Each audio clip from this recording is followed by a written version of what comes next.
ठामपणाने RSSच्या आणि भाजपच्या विरोधात आहोत.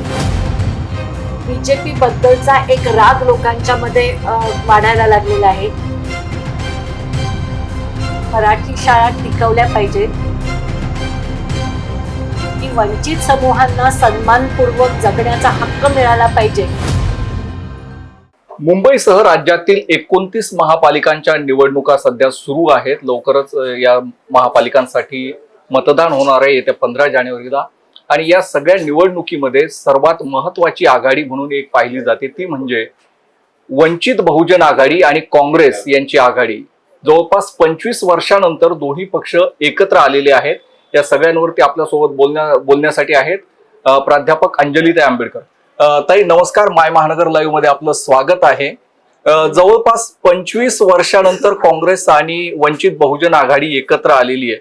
नेमकी काय कशा पद्धतीनं हे समीकरण जुळून आलं? आता महाराष्ट्रामध्ये जो काही आघाड्यांचा आणि एकमेकांबरोबर युती करण्याचा जो काही सगळा गोंधळ चाललेला आहे त्याच्यामध्ये आम्ही सातत्याने एक भूमिका घेतलेली आहे की तुम्ही आम्हाला काहीही कुठलीही टीम म्हणून लेबल लावलं तरी आमची एक भूमिका पक्की आणि जी सातत्याने राहिलेली आहे ते म्हणजे आम्ही ठामपणाने RSSच्या आणि भाजपच्या विरोधात आहोत.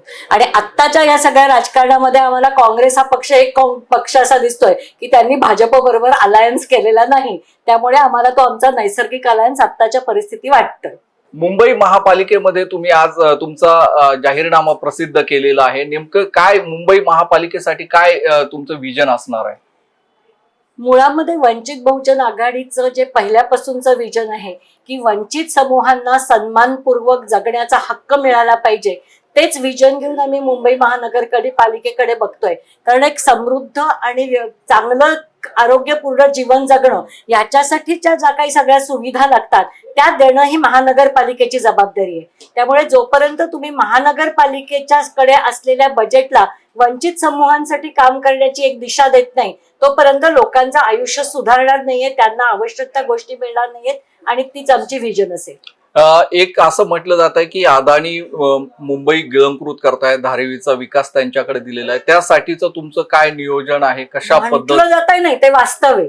म्हणजे केवळ तेच नाहीये. तर मला असं वाटतं वंचित बहुजन आघाडी हा एकमेव पक्ष असा आहे की BESTचा निधी कमी करणं, BESTची वसुली कमी केल्यामुळे आज जो BESTच्या बस सर्व्हिसेसवर परिणाम झालेला आहे त्याच्या मागे अदानी वीज कंपनी हा एक खूप महत्वाचा मुद्दा आहे. आणि त्याच्यामुळे BEST टिकावी आणि लोकांना योग्य दरामध्ये वीज मिळावी हा मुद्दा घेऊन आम्ही त्याच्यात उतरलेलो आहोत. फक्त वंचित बहुजन आघाडीने आतापर्यंत सगळा पुरावा एकत्र करून अदानींच्या कार्यालयासमोर आंदोलन केलं होतं. दुसऱ्या कुठल्याही पक्षाने हा मुद्दा उचललेला नाहीये.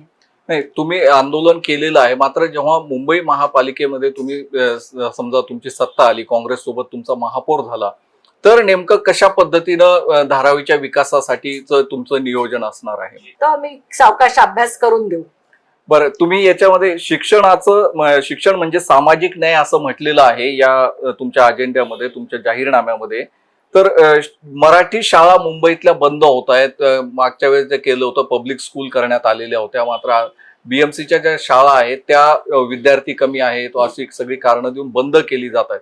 तर त्यासाठी काय करणार? मला असं वाटतं की मराठी शाळा टिकवल्या पाहिजेत, त्या गुणवत्तापूर्ण असल्या पाहिजेत, तिथे आधुनिक एक सगळ्या प्रकारचं तंत्रज्ञान त्या शाळांमध्ये उपलब्ध असलं पाहिजे आणि ज्या मुलांना शिकण्याची आहे त्यांना पहिलीपासून इंग्लिश आणि सेमी इंग्लिशचे शिक्षण मिळालं पाहिजे. या भूमिकेतनं महानगर मधल्या शाळांचा आम्ही त्याच्यामध्ये विकास करू. जर महानगरपालिकेच्या शाळा टिकल्या नाहीत तर इथलं शिक्षण ही एक बाजारात असलेली वस्तू होण्याची शक्यता आहे, जिथे आपण सगळेच फुले शाहू आंबेडकरवादी शिक्षणाकडे एक हक्क म्हणून बघतो. त्यामुळे तो नागरिकांचा हक्क नागरिकांना परत मिळावा याच्यासाठी महानगरपालिकेच्या शाळा हा मला महत्वाचा मुद्दा वाटतो.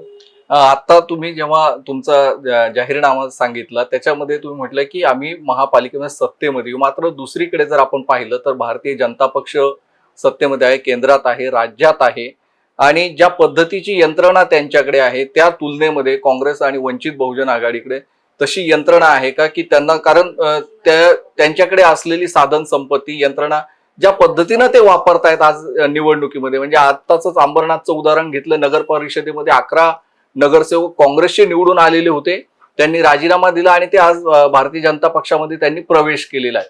तर निवडून आल्यानंतर पुढे राहील, पण आता त्यांच्यासोबत लढाई करण्यासाठीची जी यंत्रणा आहे ती कशा पद्धतीची आहे? मला असं वाटतं लोकशाहीमध्ये तुमचा संघर्ष हा केवळ तुमच्याकडे किती संसाधन आहे त्याच्यावरती अवलंबून नसतो, तर तुम्ही लोकांच्या मध्ये जाऊन लोकांचे मुद्दे किती उचलता आणि लोकांना तुम्ही जे मुद्दे उचलताय ते किती त्यांना आपले मुद्दे वाटतात याच्यावरती सुद्धा यश अपयश अवलंबून असतं. आणि आम्ही जसं म्हटलं तसा हा जाहीरनामा आम्ही लोकांच्याशी बोलून लोकांचा हा संकल्प आहे.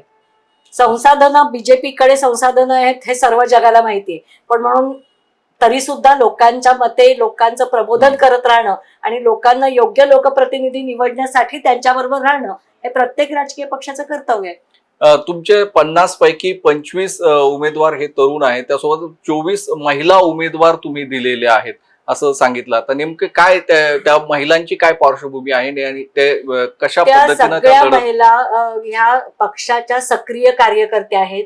पक्षाचं कुठलंही आंदोलन असो, लोकांची हा जो आम्ही लोकसंकल्प तयार केला त्यावेळेला वेगवेगळ्या वाड्या वस्त्यांमध्ये सोसायटीमध्ये जाऊन छोट्या छोट्या बैठका घेऊन लोकांचे प्रश्न विचारून त्यांनी केलेले. त्यामुळे त्या डायरेक्टली लोकांच्या संपर्कामध्ये आहेत, भेटतायत, बोलतायत. आणि तो जर कॉन्टॅक्ट त्यांचा नसता तर आता 25 नोव्हेंबरला जी आमची फक्त मुंबईची जी संविधान महासभा झाली, संविधान सन्मान महासभा झाली, त्याला एवढा प्रचंड प्रतिसाद लोकांकडनं मिळाला नसता. आता तुम्ही सगळ्या महाराष्ट्रात फिरताय, कसं वातावरण दिसतंय तुम्हाला एकंदर सगळ्या या निवडणुकीमध्ये? एकंदरीत या सगळ्या निवडणुकीमध्ये बीजेपी बद्दलचा एक राग लोकांच्या मध्ये वाढायला लागलेला आहे. कारण हिंदुत्वाचा अजेंडा घेऊन लोकां सत्तेमध्ये आल्यानंतर आता जे सगळे निर्णय होत आहेत ते लोकांच्या विरोधात जात आहेत याची जाणीव ठिकठिकाणी होताना दिसते. धन्यवाद या सगळ्या चर्चेसाठी, माय महानगर सोबत बोलण्यासाठी. असेच राजकीय व्हिडिओ आणि बातम्यांसाठी माय महानगर लाईव्हला सबस्क्राईब नक्कीच करा. धन्यवाद.